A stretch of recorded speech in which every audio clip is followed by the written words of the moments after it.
Thanks for inviting us in. It's now 11 o'clock and we begin with these new developments in that police shooting here in Indianapolis.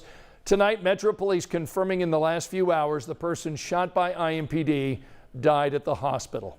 This is the 16th shooting involving IMPD officers this year.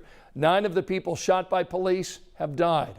This most recent case today unfolded on the northeast side of Indianapolis. Metro Police telling us it started when officers tried to stop a car as part of a theft and firearms investigation. Tonight, IMPD is confirming they were targeting the driver of the car, a 30-year-old man, but they tell us it was actually the passenger whose actions led police to shoot. Our Chase Howell tells us tonight what neighbors say they heard and saw. Chase? I spoke to a neighbor who says her 15-year-old daughter was home alone watching her 2 siblings when a gunshot went off, sending her into a frenzy and wondering what happened.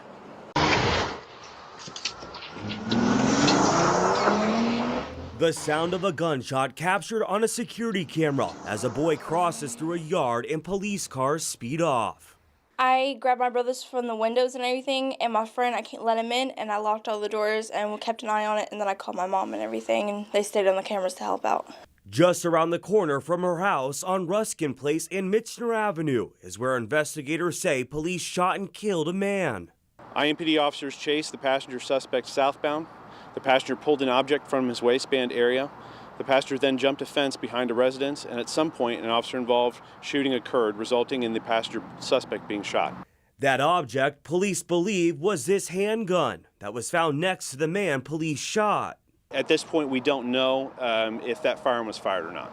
IMPD did tell us that part of the body-worn camera was covered up by a fence, obstructing the view of the incident. As far as the person who was shot's name, that will be released by the Marion County coroner. Reporting in Indianapolis, Chase Howell, 13 News. Back to you. All right, Chase, thanks so much. Metro Police also telling us the driver of that car was found under a truck and arrested on the outstanding warrant and also for resisting law enforcement. The Marion County Prosecutor's Office will now make the decision on formal criminal charges. That officer who fired his weapon today is now on administrative leave, which is standard procedure. As I mentioned, we've seen 16 shootings involving IMPD officers this year.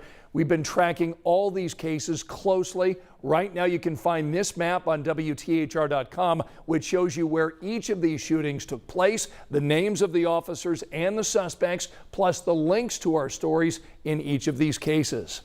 Last month, we talked to the police chief here in Indianapolis. Randall Taylor told us he is open to an outside review of these IMPD shootings this year.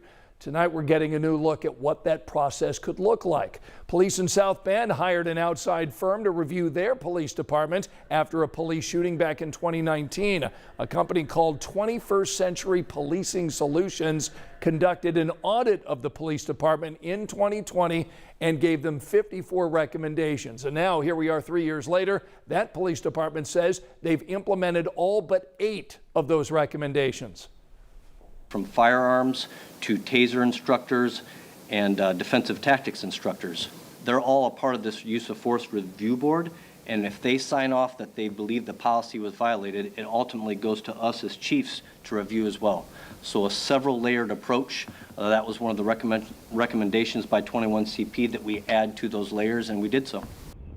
Among the changes implemented in South Bend, an increase in use of force trainings every year, implicit bias training, and body cams that require constant use. That department also added 18 crisis intervention officers. A man recently shot by IMPD was just in court. Dontrell Hood tonight is charged with criminal recklessness, unlawful gun possession, and resisting police. Hood is currently in jail on a 7-day hold ordered by the judge, who also assigned Hood a public defender. His bond tonight set at $20,000. Now, police are saying that Hood was firing shots near 38th and Keystone when neighbors called 911.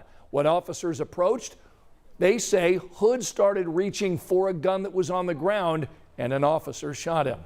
And we're learning more tonight about plans for the death penalty case against a man charged with killing IMPD officer Breanne Leith. Elias Dorsey tonight is accused of murdering Officer Leith back in April of 2020 while she was responding to a domestic violence call. Now, in a court hearing today, the judge says he wants to bring in 1,200 people as part of a jury selection process that will happen in January. Now, we talked with Officer Leith's mom today. She attends every court hearing in this case. She asks people to show up for jury duty for her daughter. The judge echoed that message today. To the extent the media can help at all, it's critically important that people understand that they show up for jury summonses because it's the process of going through all of that will be a major undertaking during the month of January.